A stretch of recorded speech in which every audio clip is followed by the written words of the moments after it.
본 방송에서 제공하는 투자 정보는 투자 판단에 대한 조언입니다. 방송에서 제공하는 주식의 가치, 가격 상승 및 하락에 대해서는 방송사에서 보장하지 않습니다.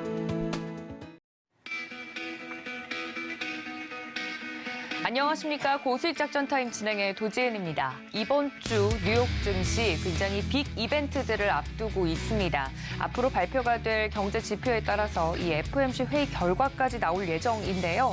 이 결정에 따라서 앞으로 내년까지의 경제 상황을 저희가 거시적으로 살펴볼 수 있을 것 같습니다. 오늘도 장전 전략 제대로 세워보도록 할 테니까 끝까지 함께해 주시기를 바랍니다.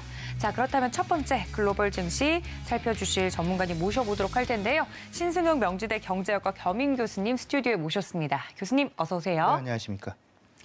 네, 첫 번째 이슈 바로 좀 들어가 보면 FOMC 이야기를 안 할 수 없습니다. 올해 마지막 FOMC 회의 아닙니까? 저희가 기대하는 만큼 화답을 해줄지 궁금한데요. 네, FOMC 1년에 8차례 열리게 됩니다.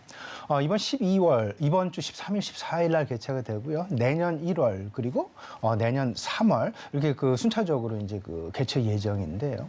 일단 시장에서 기대하고 있는 바, 뭐 다들 알고 계시겠습니다만은 75bp의 자이언트 스텝보다는 그 50bp 인상 쪽으로 가닥이 잡히는 것은 아닌가라는 기대감 여전히 시장 내에 계속 잔존하고 있다라는 그런 생각입니다.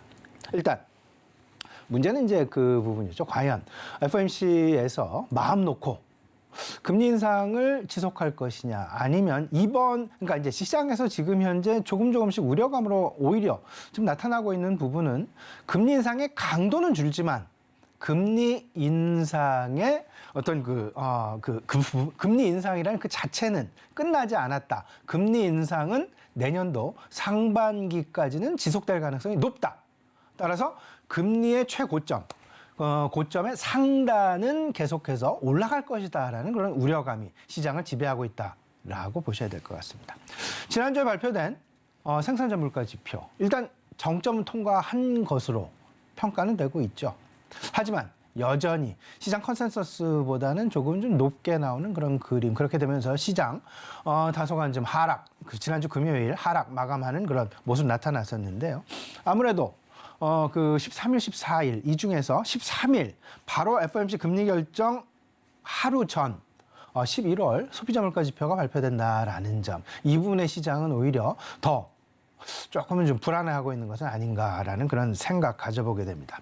따라서 우리가 좀 생각을 해봐야 될 것은 금리 인상 강도에 대한 시나리오를 좀 세워봐야 될 것 같은데, 인상 강도가 과연 계속해서 75bp 수준으로 유지가 될 것이냐, 아니면 50bp, 25bp 점차 강도의 둔화 쪽으로 어떤 그 기울기가 돌아설 것이냐라는 시나리오, 이 두 가지를 좀 봐야 될 것 같은데, 강도가 유지된다라는 점, 지난 주말에 발표된 생산자 지표 자체가 조금은 좀 부담스러운 상황이 아니었나라는 생각입니다. 그리고 또 하나, 역설적으로 긍정적인 경제 지표들 그 자체가 오히려 금리 인상의 강도를 유지시킬 수 있는 조금 좀 불안한 상황으로 역설적으로 시장 내 투자 심리의 방향성을 좌지우지, 갈팡질팡 못하게 하고 있다라는 부분. 여기에 또 하나, 중국의 리오프닝 그 자체도 실질적으로 상당히 표면적으로는 좋은 일이죠. 하지만 금리 인상 강도 쪽에는 오히려 조금 좀 부정적인 방향으로 영향을 미칠 가능성이 충분히 있을 수 있다라는 점. 표면적인 부분과 그 내면적인 부분, 조금 좀 다른 방향으로 시장의 투자 심리의 방향성이 나타날 가능성이 있다라는 부분. 인상 강도가 둔화된다라는 시나리오 쪽을 좀 생각을 해본다라면, 그 둔화 쪽은 인플레가 과연 정점을 통과했느냐 안 했느냐, 그리고 미국과 중국의 어떤 그 경기 침체에 대한 우려, 소위 말하는 지난 주에 나타났었던 뭐 골드만삭스나 아니면 JP 몰간의 이제 그 CEO가 그런 얘기를 했었죠. 2023년도 아래 공포, 우리가 미리 좀 대비를 해야 될 것이다라는 그런 부분들. 이런 부분들은 결국은 그 고용 상황에 대한 우려감이 점차 확산되어져 가고 있는 그런 모습. 점차 수면 위로 올라오고 있죠. 그리고 또 하나, 아래 공포를 촉발시키는 가장 근본적인 배경, 저축률이 점점 하락하고 있다. 소비의 원천, 결국은 저축률에서 좀 찾아볼 수 있을 것 같은데 그 저축률이 둔화되다 보니 소비의 원천이 고갈되어져 갈 것이고 그 소비의 원천이 고갈되어져 간다라는 이야기는 결국은 소비의 둔화로 이어지게 되면서 미국 경제 GDP의 총 70% 정도를 차지하고 있는 미국 소비, 개인들의 소비가 점차 둔화 양상이 접어들게 될 것이다. 그나마 고용이라도 좀 받쳐주게 된다라면 그렇게 된다라면 소비 침체로 바로 이어질 가능성은 상당 부분 제한적일 수 있겠지만 고용에 대한 우려감, 미 연준에서도 이 부분을 계속해서 경고하고 있는 그런 상황이다라는 점을 생각을 해본다라면 지금 현재 우리 입장에서는 그리고 경제를 바라보는 전체적인 증권시장의 참여자들 입장에서는 한 치 앞도 내다볼 수 없는 그런 상황이 아닐까라는 말씀을 좀 드려봅니다. 그래서 지금 현재 어찌 보면 가장 중요하게 우리가 생각해야 될 지표가 하나가 있다라고 한다라면 달러화의 방향성을 우리가 계속 봐야 될 것이다. 달러 인덱스 최근 일단 하향 안정화 추세를 보이고 있는 것이 사실입니다. 지금 잠깐 그 그래프를 좀 달러 인덱스 추이 그래프를 좀 보여주시게 되면 아래쪽으로 점차 우하향 곡선을 그려주고 있죠. 104포인트, 105포인트 정도에서 안정화 국면을 보여주고 있다라는 점. 이 이야기는 연준의 이번 주에 있을 FOMC에서 자이언트 스텝 쪽보다는 빅 스텝 쪽으로 강도의 둔화 가능성을 시장은 이야기를 하고 있다라고 보셔야 될 것 같고 이런 부분들은 이제 조금 지나서 경기의 연착륙이냐 경착륙이냐를 놓고 봤을 때 일단 지금 현재까지는 연착륙 쪽으로 상당 부분 그 기대감이 흘러가고 있는 것은 아닌가라는 그런 생각 가져보게 됩니다. 일단 달러 인덱스의 방향성 계속 예의주시하시고요. 12월 달이 진행이 되고 있습니다. 이런 FOMC 이외에 우리가 세 가지 정도를 더 좀 따져봐야 될 텐데 하나는 배당과 금투세 그리고 대주주 이슈. 일단 12월 9일이 기한이었는데 12월 15일로 연기가 됐죠. 이 부분 계속해서 예의주시를 하셔야 될 것 같고요. 연말 소비 시즌이 진행되고 있습니다. 녹록치는 않지만 그럼에도 불구하고 소비 행태가 계속 긍정적인 방향으로 나타나고 있는지 없는지 여부 계속 살피셔야 될 것 같고 세 번째, 중국 리오프닝 과연 어떤 방향으로? 여전히 중국 시비가 계속해서 지속이 되고 있고 리오프닝에 대한 가능성, 리오프닝이 점진적으로 진행이 되고 있는 그런 방향성 이런 부분을 생각을 해보면서 미국 쪽에는 통화 정책, 중국 쪽에는 경제 활성화 정책, 소위 말하는 리오프닝 쪽으로 이 두 가지 양극화되어 있는 좀 다른 모습이긴 하지만 전체적인 시장의 방향성은 이 두 가지를 근거로 해서 흘러갈 가능성이 높다라는 점 생각을 해보시면서 연말까지 투자 전략 마련하시는데 도움이 되셨으면 합니다. 네, 이번 주 글로벌 경제가 슈퍼 위크를 맞습니다. 말씀해 주셨던 것처럼 이 미국의 소비자 물가지수 발표에 이어서 미 연준의 FOMC 회의 결과 그리고 유럽 중앙은행, 영국의 중앙은행 등 주요 중앙은행들이 올해 마지막 통화정책 회의가 열릴 예정이기 때문에 시장의 방향성을 면밀히 검토를 해봐야 될 것 같습니다. 그 힌트를 좀 드렸었고요. 말씀해 주신 것처럼 미국은 지금 통화정책에 집중을 해야 되고 또 하나 기대하는 부분이 있다면 말씀해 주신 것처럼 중국이 이 코로나 방역 정책이 아예 뒤바뀌면서 리오프닝에 대한 기대감이 커져가고 있지 않습니까? 그럼 좀 소비 심리가 개선될 수 있지 않을까 하는 생각이 드는데 투자 심리가 어느 쪽에 더 반응을 할까요? 네, 일단 두 가지 동시에 방향성을 보일 가능성이 있는데 치우침은 아무래도 전체적인 분위기는 미 연준의 통화 정책. 하지만 지역적으로 치우침의 방향, 쏠림의 방향은 중국의 리오프닝 쪽으로 쏠릴 가능성이 상당 부분 높지 않을까. 좀 정리를 해보면 미국은 통화 정책이고요. 중국은 경기 부양책이다. 리오프닝도 일종의 경기 부양책 중에 하나다라고 보셔야 될 것 같고, 그러니까 순간적으로 좀 이런 부분들을 생각을 해보면 결국은 중국 같은 경우 12월 15일 목요일이 되겠습니다. 이번 주 경제 공작 회의 개최 예정이 되겠습니다. 아마도 경제 공작 회의에서 리오프닝과 관련된 공식적인 어떤 그 천명 공식적인 발표 있지 않을까라는 기대감 시장 내에 이미 좀 솔솔 퍼져나가고 있는 그런 상황인데요. 미국 같은 경우는 통화 정책을 강도를 둔화시키는 쪽. 중국은 아예 앞서서 이제 도진 앵커 말씀해 주셨다시피 과거는 제로 코로나였다가 이제 위드 코로나로 바뀌는 그런 상황. 결국은 제로 코로나의 단계적인 폐지, 또 하나 부동산에 대한 규제 완화. 그렇게 되면서 인민은행이 펼치고 있는 중국의 중앙은행이죠. 완화적인 통화 정책, 통화 기조는 계속 유지될 가능성이 높겠다. 최근 시진핑 주석의 대외적인 행보 상당 부분 빠르게 진행이 되고 있습니다.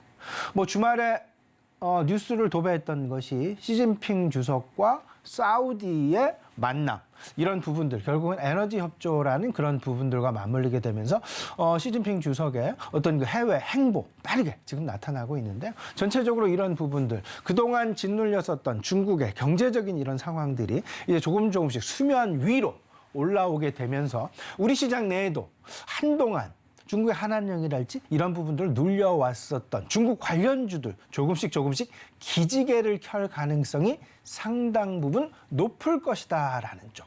결국 전체적인 시장 내 투자 심리는 미국의 통화 기조에 따라서 좌지우지 되겠지만 지협적으로는 중국의 리오프닝 정책, 시진핑 주석의 행보, 제로 코로나 정책의 단계적인 폐지, 이런 수순들이 결국은 우리 시장 내 지역적인 어떤 그 모멘텀을 발휘할 그럴 가능성이 높지 않을까라는 쪽 생각을 좀 해볼 필요가 있어 보입니다. 여기에 가장 큰 힌트가 될 만한 부분, 저는 이렇게 생각을 하고 있습니다. 국제 유가의 방향성이다라는 점.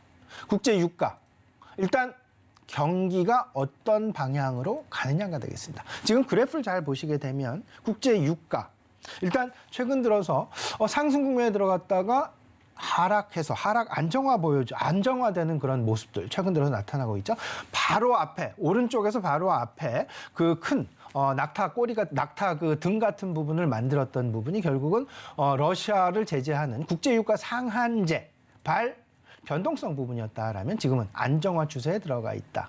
근데 그 안정화 추세가 이제 다시 고개를 서서히 들어가는 모습을 보일 가능성이 높지 않겠냐. 왜냐하면 중국의 리오프닝이 진행이 된다면 경기 연착륙, 국제 유가에 대한 어떤 국제 유류에 대한 에너지에 대한 소비가 증가할 가능성이 높을 것이고, 이와 맞물리게 되면서 중국 시진핑 주석이 사우디의 왕을 만났다라는 그런 부분들, 에너지 협조를 구하고 있다라는 그런 부분들 생각을 해보면 국제 유가의 상승 반전, 상승세로의 전환 가능성은 상당 부분 높지 않겠느냐. 국제 유가의 상승세로의 전환은 경기 연착륙을 얘기를 하는 것이지 경기 경착륙을 이야기하는 것은 아니다. 그렇다면 우리가 생각해야 될 것, 국제 유가가 과연 어떤 이슈를 가장 큰 배경으로 움직이게 될 것이냐. 결국은 중국의 리오프닝일 가능성이 가장 크다라는 부분, 그 핵심 배경은 중국의 리오프닝일 수 있다라는 점 생각을 해보시면서 여전히 리오프닝에 대한 관심 계속 가지시는 게 바람직하지 않나라는 말씀 드려보고요. 결국 두 가지 빅 이슈, 그 방향성을 좀 교집합을 좀 만들어 본다라면 경기 연착륙이라는 부분과 통화 완화, 이렇게 된다라면 국제 유가는 오히려 상승 반전. 하지만 경기가 경착륙, 나빠지면서 통화 강도는 지속하게 될 것이다 라는 모습들이 나타나게 된다면 국제 유가는 오히려 하락하게 될 것이다. 결국 시장 내 가장 중요한 힌트, 국제 원자재 가격의 방향일 수 있다. 앞서서 말씀드린 부분, 환율이라는 부분과 국제 유가의 방향성이라는 부분, 이 두 가지 꼭 챙기셔야 될 것 같습니다. 네, 오히려 저는 반대의 방향이라고 생각을 했었는데 겹치는 부분을 통해서 저희가 힌트를 얻을 수 있겠다 말씀을 드렸고, 계속해서 저희가 좀 체크해 봐야 되는 부분들, 원자재 가격에 대해서도 강조를 해 주셨습니다. 자, 다음은 저희 교수님이 직접 가지고 와주신 히든 이슈 살펴볼 텐데요. 내년에 대한 이야기가 많습니다. 내년 목표는 좀 세웠는지, 어떻게 저희가 또 내년 경제 정책에 따라서 전략을 세워봐야 될지 많이들 이야기가 나오고 있는데, 일단 공통적인 건 내년 힘들 것이다. 경기 침체가 본격적으로 이루어질 것이다 이야기가 나오고 있는데, 저희가 미리 챙겨야 할 지표 짚어주신다고요? 예, 이 부분 아래 공포라는 이야기, 리세션에 대한 공포가 상당히 크죠. 저는 두 가지를 보셔야 된다라고 생각을 합니다. 첫 번째는 아직 기업 실적들이 확연한 둔화세를 보여주고 있지는 않다. 하지만 기업 실적이 이제 이번 그 4분기 실적 발표, 그리고 내년 1, 4분기 실적 발표, 점차 실적의 둔화 양상은 현실화로 나타나게 될 것이다. 이 한 가지. 두 번째는 고용 지표가 이때까지 그나마 긍정적인 부분을 보여왔지만 점차 그 상승세가 둔화가 되면서 고용의 둔화 내지는 악화로의 방향 전환 가능성을 우리가 항상 염두에 두고 시장을 대응해야 되겠다. 이 두 가지가 결국은 리세션이 나타나게 되는 가장 중요한 핵심 지표가 아닐까라는 그런 부분 말씀을 좀 드려봅니다. 일례로 지난주 우리 시장을 조금 좀 힘들게 만들었었고 지난주 미국 시장의 하락을 야기시켰던 가장 큰 것, 소위 말하는 2023년 경기 침체에 대한 공포 부분이었습니다. 여기에 대한 근거는 그 고인플레 상황이 지속되다 보니까 소비는 계속 유지가 되었지만 그 소비의 원천인 저축이 고갈되어 갔다. 저축. 팬데믹 시절에 저축률이 30%를 넘어섰지만 최근 들어선 저축률이 약 2%, 2.5% 수준에 머물고 있다라는 부분. 이제 더 이상 소비의 원천인 저축금 자체가 고갈이 되어서 이제는 바로 소비의 둔화로 이어질 수밖에 없는 현실, 절벽에 부닥칠 가능성이 높다라는 점. 이런 부분들. 따라서 가처분 소득이 줄어들게 되고 이런 부분들은 저축금이 줄어들게 되는 그런 모습. 이런 부분들 결국은 소비의 원천이 고갈되어져 가면서 소비의 둔화세로 이어지게 되는. 그 소비의 둔화는 결국 경기 침체, 아래 공포를 야기시키게 되는 매우 중요한 촉발제가 될 것이다라는 점. 따라서 우리가 봐야 될 것, 소비라는 부분 하나, 고용이라는 부분 하나. 특히나 저는 고용. 이 부분을 잘 보셔야 될 것 같은데 고용이 결국은 경기 선순환고리의 제일 시발점이 되기 때문입니다. 고용이 안 좋아지게 된다라면 쓸 돈도 없어지게 되고 그리고 투자도 이루어지지 않게 되면서 전반적인 경기 둔화를 넘어서서 경기 침체에 봉착하게 되는 그런 모습을 나타내게 될 것이다.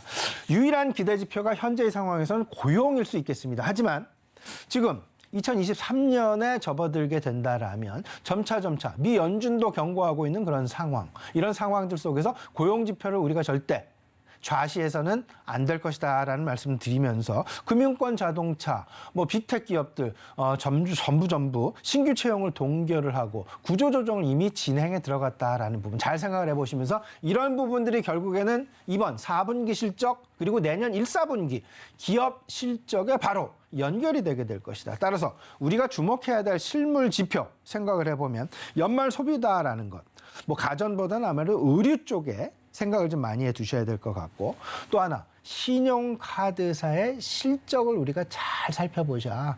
미국 기업 특히나 비자 신용카드, 아메리칸 익스프레스 신용카드의 실적 부분 이 부분 잘 살펴보자라는 말씀 드려보고요. 물류운송이나 유통기업들의 실적도 우리가 좀 챙겨봐야 현실적인 기업들의 실적의 둔화 양상이 어떻게 경기로 영향을 미치게 될지 우리에게 분명한 힌트를 주지 않을까라는 점 말씀을 좀 드려보면서요.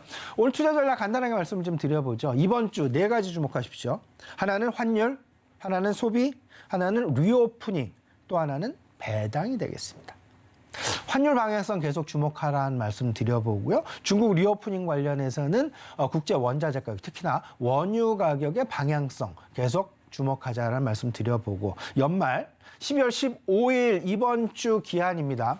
배당 그리고 이제 그 대주주 그리고 금융투자 소득세와 관련된 이슈 국회에서 이제 마지막 단판을 지는 그런 상황 지금 우리가 계속 주목해야 될 것이다라는 점 말씀을 좀 드려봅니다.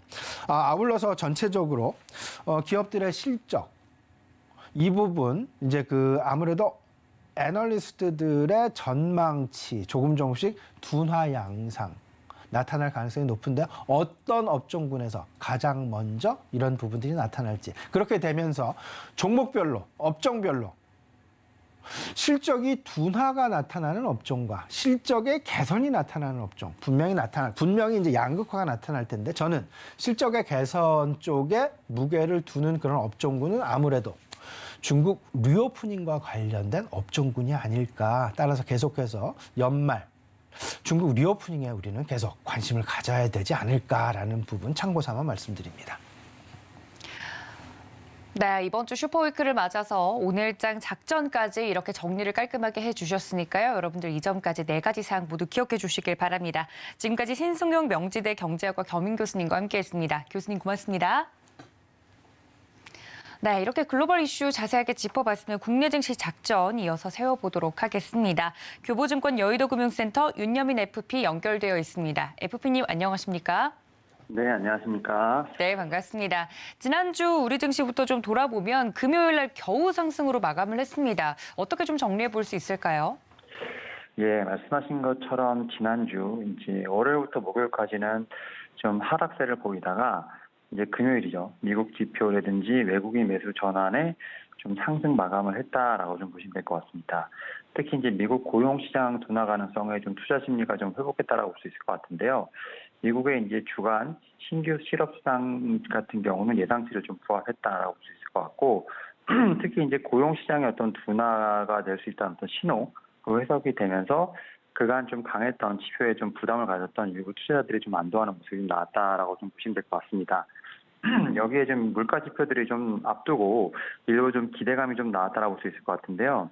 생산자, 소비자 물가 지수가 좀 연이어 나왔죠. 특히 이제 온라인 물가 같은 경우는 2020년 5월 이후 최대로 좀 하락을 했습니다. 물론 이제 온라인 물가 같은 경우는 특성상 좀 낮아질 수 있는 부분이 있습니다만 낙폭을 좀 감안해 본다고 하면 인플레 진정 신호로도 좀 볼 수 있지 않을까라는 좀 생각이 들고 있고요. 중국 물가 지표 같은 경우 좀 양호하게 나왔습니다. 외신에서는 좀 경기 부양에 대한 여지가 좀 많이 높아졌다라고 좀 평가되는 부분이 있기 때문에 이러한 부분으로 해서 좀 기대감이 있었다라고 좀 보시면 될 것 같고, 특히 이제 우리나라 시장을 보게 된다고 하면 일부의 대형주 같은 경우는 좀 부진이 있었습니다만 가장 좀 중요한 것 중에 하나가 이제 2차전지 종목들의 어떤 하락이 좀 특징적이지 않았나 좀 생각을 하고 있습니다. 일단 국내적으로 악재성 보도는 좀 상당히 많았습니다. 현대차에서 중국 배터리 업체와 좀 협업을 강화한다는 얘기도 있었고요. 또 미국의 테슬라 같은 경우도 주가가 좀 연일 좀 하락하는 모습들, 특히 이제 중국 판매 부진과에 대한 부분들, 또 여기다 또 이제 CEO 앨런 머스크 같은 경우가 오히려 테슬라보다는 트위터 신경 쓴다는 어떤 이러한 좀 불만이 좀 나오면서 특히 2차 전지 같은 경우가 좀 많이 좀 영향을 좀 받았습니다.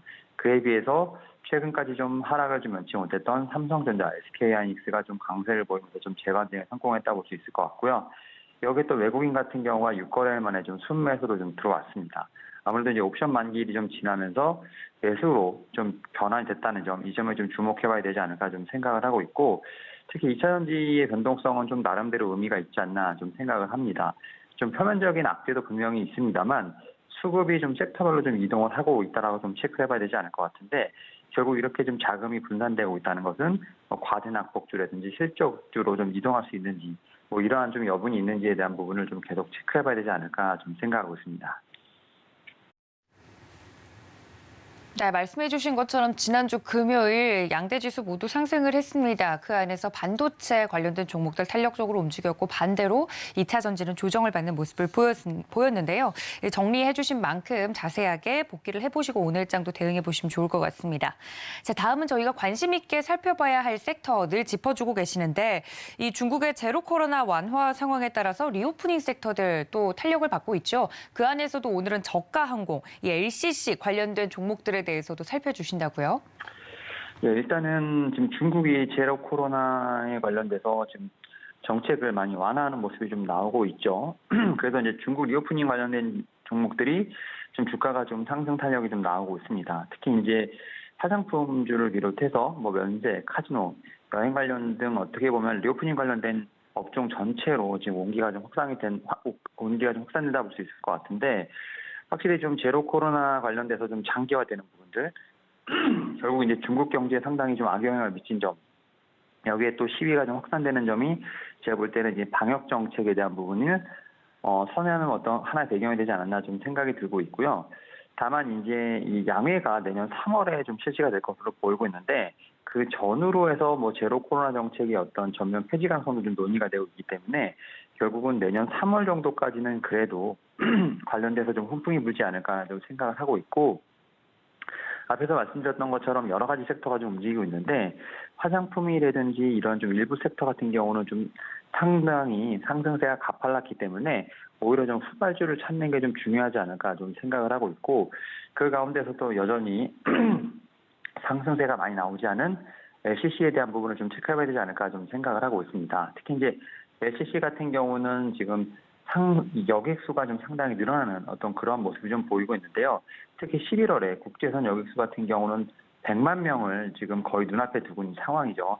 지난 10월에 그러니까 한 달 전에 지금 한 60만 명 정도 됐기 때문에 뭐 한 달 사이에 지금 65% 지금 이제 그 여객수가 좀 증가했다라고 보시면 될 것 같고, 그 가운데서도 일본 여객수가 좀 상당히 강하게 올라오고 있다라고 보시면 될 것 같습니다. 특히 지금 월 평균 보게 된다고 하면 지금 12월 같은 경우 67%까지 지금 이제 어떻게 보면 회복된 부분이 있기 때문에 여기에 지금 12월에 겨울방학 그리고 뭐 연말 효과까지 좀 더해진다면 성수기 효과까지 좀 기대된다 볼 수 있을 것 같습니다. 뭐 그런 측면에서 일본 지금 이제 국제선 노선 중에 좀 가장 매출이 큰 노선인데 이와 관련돼서 지금 4분기 실적에 대한 부분을 제가 볼 때는 기대할 수 있지 않을까 좀 생각을 하고 있고, 여기에 더해서 지금 이제 항공 가격이 좀 올라가고 있습니다. 항공권 가격이 9월 대비했을 때 지금 12월 현재 30%좀 비싸게 형성되어 있다는 점, 그럼에도 불구하고 지금 이제 공급이 수요를 따라가지 못하는 점도 제가 볼 때는 성수기 효과에 대한 부분들을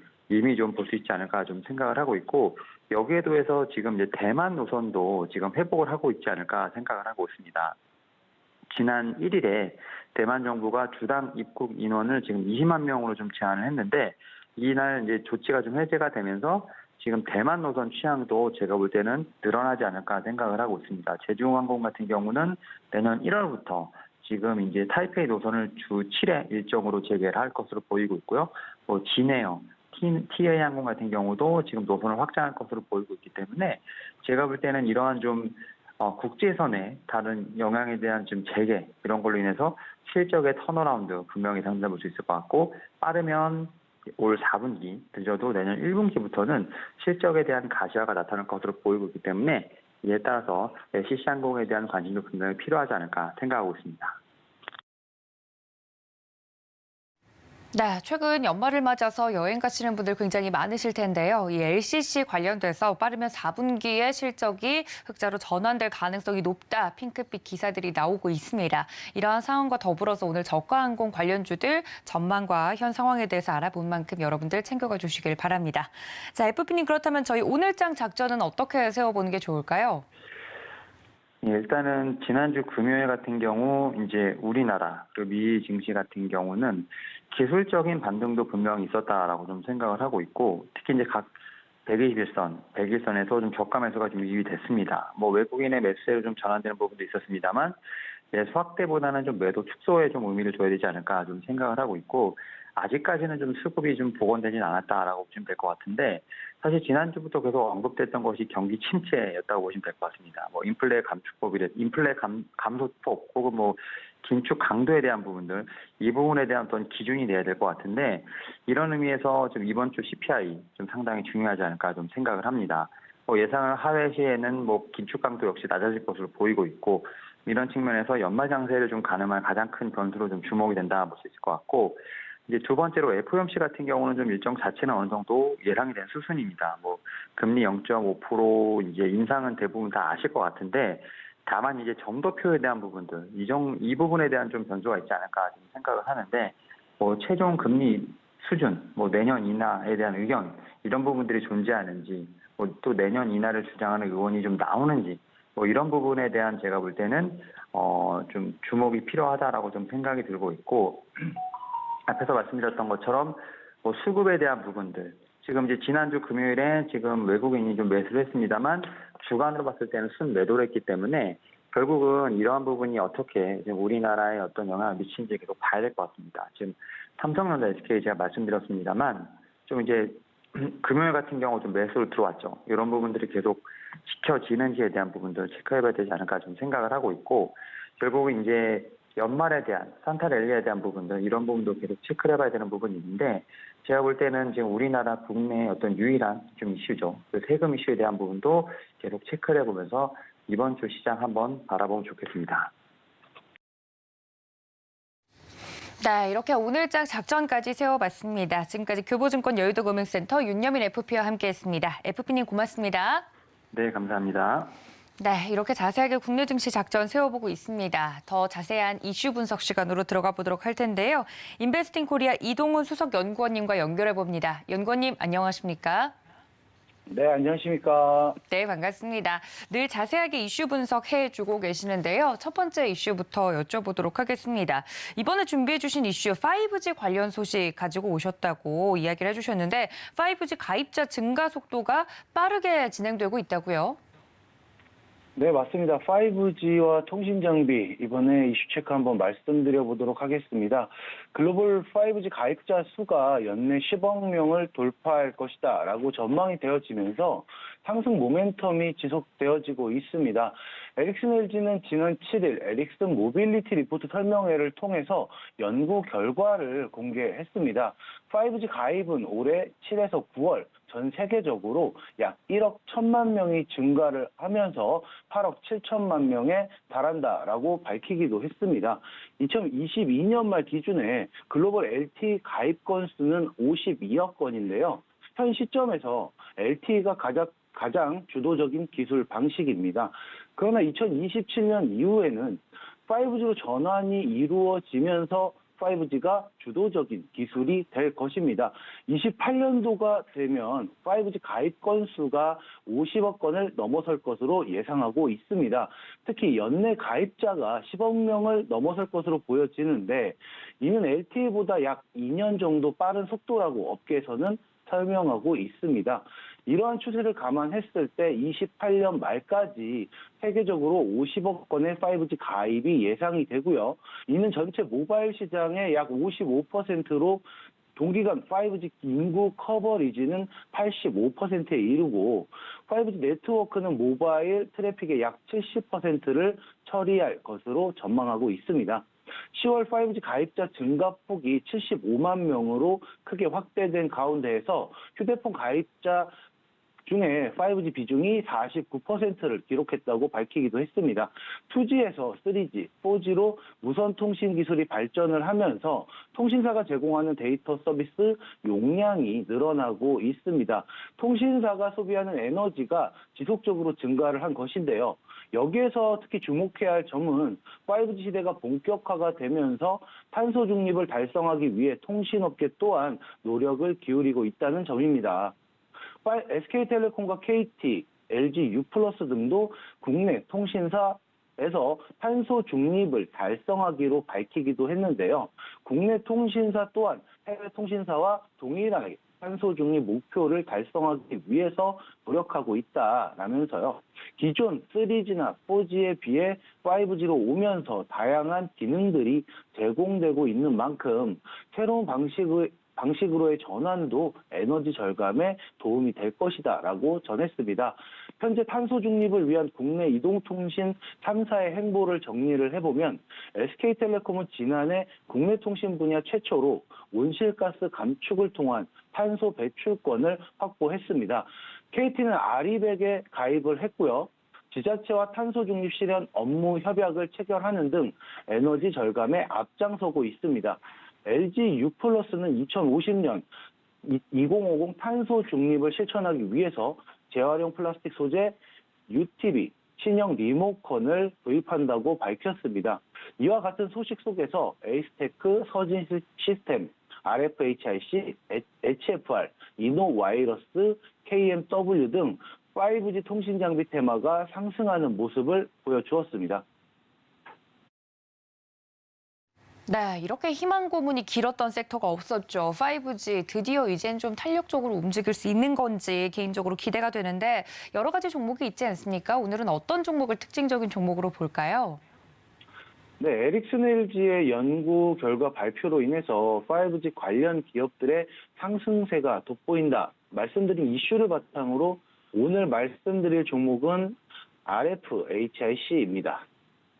이 기업은 경쟁사보다 먼저 미래 산업의 변화를 예측을 하면서 신소재인 질화칼륨을 이용한 제품 개발 및 상용화를 시도하고 있습니다. 비교적 짧은 기간의 시장을 공략할 수 있었던 이유는 겐이라는 신소재를 이용한 무선 주파수 전력 증폭기를 개발했기 때문입니다. 주력 제품으로는 무선 통신 장비인 겐 트랜스지스터와 겐 전력 증폭기가 있으며 전체 매출의 약 90% 이상을 차지하고 있습니다. 특히 국내에서 유일하게 겐 트랜지스터를 생산하고 있는데요. 해외 글로벌 경쟁사들이 기존 30년 동안 시장을 장악한 실리콘 기반 LDMOS 전력 증폭기에 비해서 효율은 10% 정도 높이며 제품 크기는 최대 절반으로 전력 사용량은 20% 정도 절감할 수 있는 강점이 있습니다. 전 세계 기지국 시장에 확대 적용하고 있는 중입니다. 3분기 매출액은 292억 원으로 53% 이상 상승을 하고 있고요. 영업이익은 흑자 전환으로 돌아섰고 순이익은 16억 원으로 5% 정도 상승을 했습니다. 갠 화합물 반도체는 기존 실리콘 기반 전력 반도체에 비해서 높은 전력 효율과 내구성을 갖추고 있습니다. 사용 전압이 낮고 고주파에 강하기 때문에 5G 기지국이나 자율주행 센서, 전기차 내부 전원 장치, 무선 고속 충전기 등에 주로 사용이 되고 있습니다. 전기차 보급이 확대되며 5G 통신 등 디지털 전환이 빨라지고 있죠. 고전압, 고주파, 고열 등 구동 환경에서도 전력 변환과 분배, 제어에서 높은 성능 안전성을 가진 화합물 반도체의 수요가 폭증하고 있는 상황입니다. 갠 화합물 반도체 시장은 지난해 7,800만 달러, 약 1,000억 원에서 2026년 12억 달러, 약 1조 5천억 원으로 15배가량 초고속 성장이 기대되는 종목입니다. 차트상 241일평의 저항선이 현재 보이고 있습니다. 26,300원 저항 라인이 수익 구간으로 보여지고요. 241일평을 돌파 안착해 준다면 직전 고점인 28,000원까지도 바라볼 수 있겠습니다.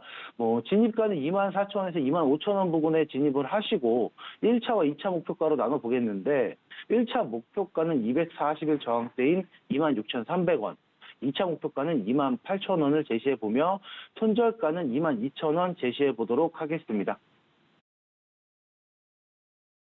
네, 오늘 특징적인 종목으로 RFHIC까지 자세하게 이야기를 나눠봤습니다. 그렇다면 연구님, 저희 오늘장 작전 어떻게 세워볼까요?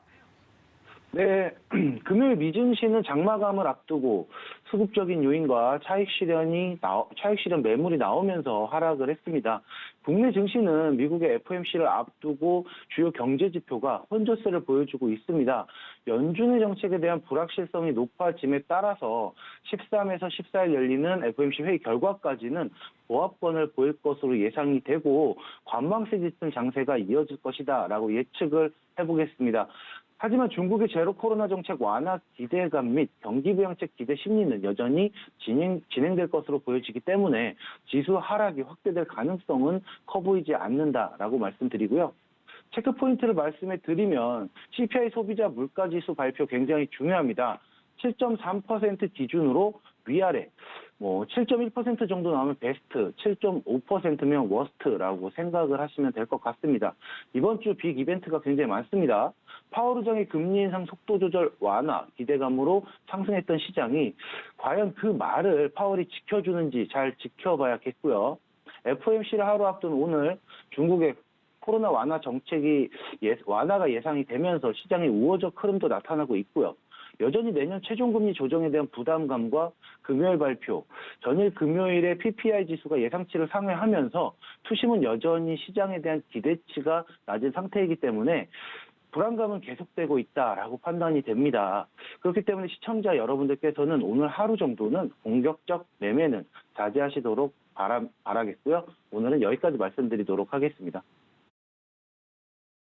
네, 이번 주 그리고 오늘에 대해서 작전까지 세워봐 드렸습니다. 지금까지 인베스팅 코리아 이동훈 수석 연구원님과 함께했습니다. 연구원님 고맙습니다. 네, 감사합니다.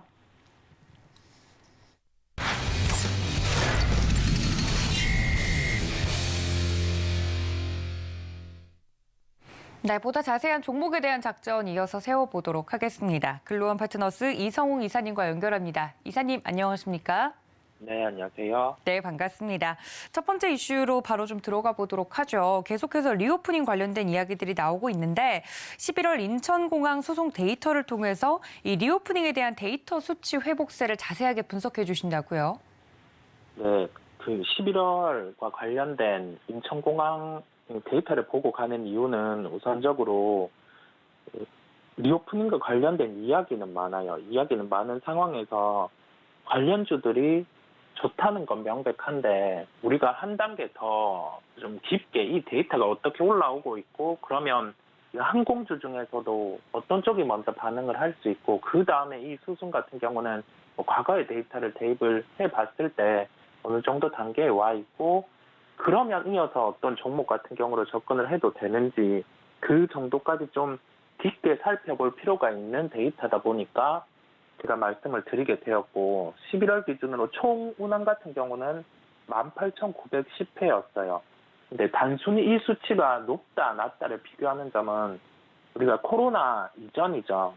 그때 데이터를 비교를 해보면 어느 정도 수치까지 올라왔는지 이 부분을 구분해 볼 수 있는데 2019년 11월 대비해서 59.5% 정도의 데이터가 형성이 되었습니다. 그러면 코로나 이전 대비해서 현재 총 운항 같은 경우는 약 60% 정도 회복을 했구나라고 해석을 해볼 수 있겠고요. 국제선 여객기 운항은 13,422회였습니다. 동일하게 2019년 11월 대비해서 46.9%가 회복을 했고요.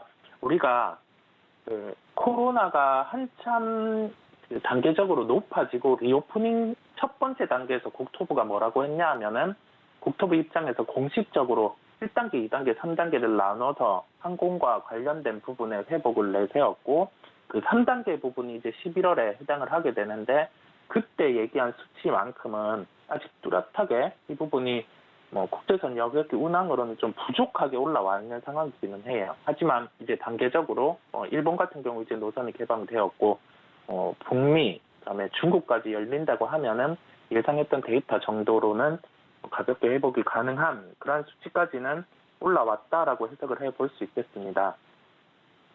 저가항공 기준으로는 제주항공 같은 경우가 제일 높은 데이터를 나타냈어요.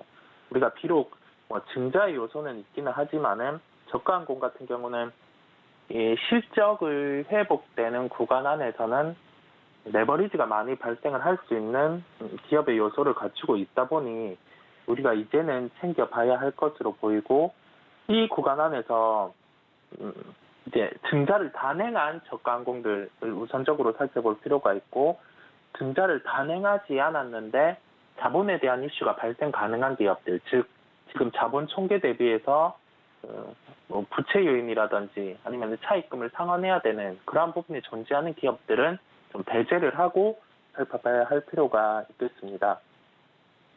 총 구간으로 보면 우리가 노선별로 미주가 78%대, 그다음에 유럽이 54.6%대 회복을 하는 모습이었고요. 대양주가 41.2%, 동남아가 50.6%, 일본이 73.6%로 구체적으로 미주, 일본 같은 경우가 예상했던 데이터 이상으로 지금 데이터가 올라오는 모습입니다. 그러면 일본 쪽에 노선이 집중되어 있는 그러한 저가항공주 같은 경우가 실적이 빠르게 올라올 수 있음을 보이겠고요. 서두에 말씀드린 제주항공 같은 경우는 11월 수송객이 94만 명 수준으로 저가항공 중에서는 가장 빠른 회복이 나타나고 있는 것으로 보입니다. 우리가 데이터로는 이 정도로 살펴볼 수 있겠고 미주 일본 노선의 본격 회복세고 여기에서 더해진다고 하면은 이제 중국 같은 경우 리오프닝과 관련해서 이제 종목들 같은 경우는 주가에 반영이 돼 있어요. 그 구간 안에서 우리가 과거 리오프닝을 본격적으로 실제 정책화를 했을 때 거쳐온 단계를 보면 확진자의 증대가 반드시 나타납니다. 그랬을 때 그런 뭐 병상 같은 경우도 부족했었고 그다음에 감기약 같은 경우도 빠르게 소진이 됐었고 키트 같은 경우도 부족했어요. 근데 그 관련주들을 본다는 게 아니라 우리가 중국과 관련된 리오프닝 관련주들은 미리 주가에 지금 반영을 한 상황이고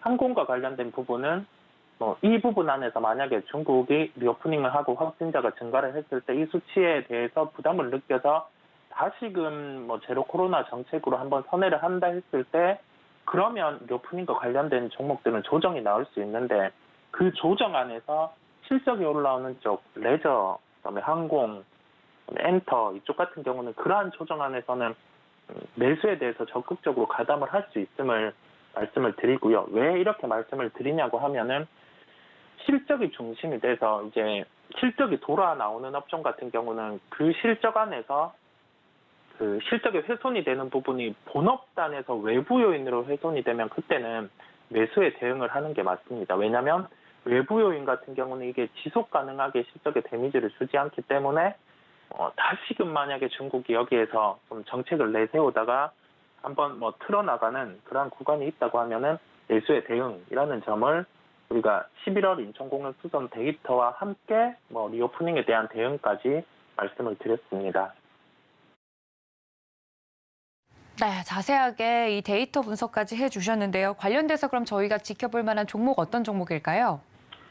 네, 녹여서 말씀을 드렸는데 제주항공을 말씀드리도록 하겠습니다. 최근 주주 배정 유상 증자가 이루어졌습니다. 증자에 대한 부분은 마무리되었고요.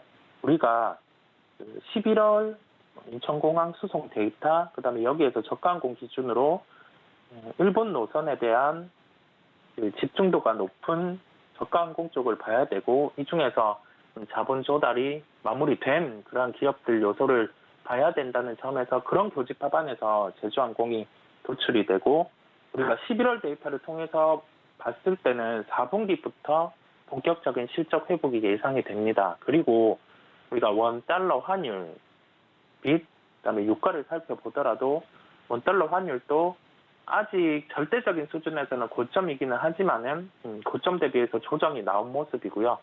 1,450원까지 갔던 원달러 환율이 한 1,300원, 1,330원 이러한 구간에 있다 보니 예상된 비용만큼 환입의 요소도 존재를 하고, 유가 또한 WTI 기준으로 71불 초반까지 조정이 나와 있습니다. 그러면 비용 측면에서도 유리한 구조에 다시금 위치했다 보니 접근이 가능하다는 결론입니다. 가격 접근은 13,800원대 접근 가능하다는 결론이겠습니다. 네, 리오프닝과 관련돼서 제주항공 이슈에서도 자세히 녹여드렸지만 보다 자세한 가격 전략까지 알려드렸습니다. 자, 다음 이슈로 넘어가 보도록 하죠. 이번 주 주요 지표 발표와 또 FOMC 회의 결과를 앞두고 있습니다. 예상되는 흐름들 짚어보고 거기에 따른 종목도 이야기해 주시면 좋을 것 같은데 어떤 부분부터 정리해 볼까요? 한 주 이번에 중요한 부분입니다. 물가지표, FOMC 회의를 앞두고 있는 한 주입니다. 이 부분이 시장에 대한 불확실성이죠. 어떤 수치가 나오고 시장의 반응이 어떻게 나타날지 모르기 때문에 좀 주저하는 모습이고요. 예상 발표 수치 대비해서 만약에 하회를 했고 그다음에 시장의 반등이 나왔을 때 여기에서 FOMC 발언까지 한 번을 살펴봐야 돼요. 왜냐하면 거기에서 또 발언을 틀어서 얘기를 하면 대려 조정이 나올 수 있기 때문에 이 측면은 미리 예측하고 주식을 담고 여기에서 비중을 늘리고 이렇게 한다기보다는 수치를 보고 방향성, 미국 시장 반응 보고 거기에 상승을 하면 주가를 따라서 담아도 되고, 아니면 조정이 나오면 그 안에서 좀 시장의 방향성을 다시 전략을 세우면 되다 보니까 이 부분을 좀 주목을 해야 되고, 15일까지 금투세 확정이 연기가 됐습니다. 그러면 이 부분에 대한 정책, 금투세는 유예가 될 가능성이 높은데 여기서 양도세에 대한 비중, 그 부분도 어떻게 마무리될지 살펴보시면 되겠습니다. 시장 방향성이 정해지는 한 주예요. 그러면 시총 상위주들보다는 개별주의 반응이 연속될 수 있음을 생각을 하고 시장 대응을 하시면 되겠습니다. 네, 그런 특징적인 종목은 어떤 종목일까요? 네, 특징주는 감성코퍼레이션을 말씀드리겠습니다. 한번 방송을 통해서 제가 말씀을 드렸는데 업데이트를 한번 또 드리는 거고요. 모바일 주변기기 그리고 의류 브랜드 사업을 영위를 하고 있습니다. 모바일 주변기기 같은 경우는 연간 예상 매출이 150억 원대예요. 그리고 스노우피크 중심의 브랜드 매출이 800억 원대로 예상이 되고 있습니다.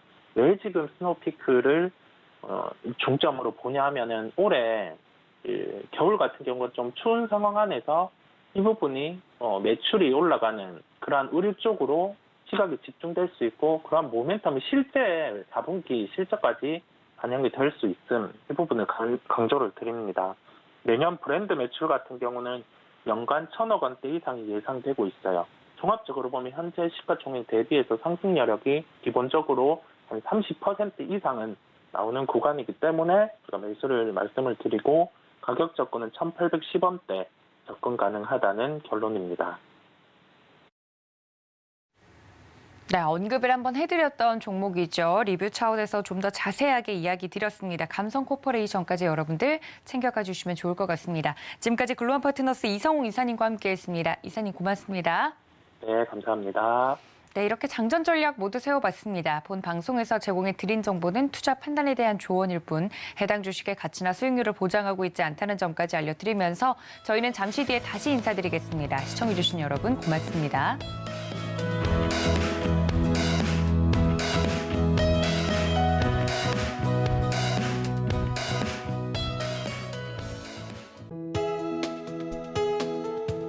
본 방송에서 제공하는 투자 정보는 투자 판단에 대한 조언입니다.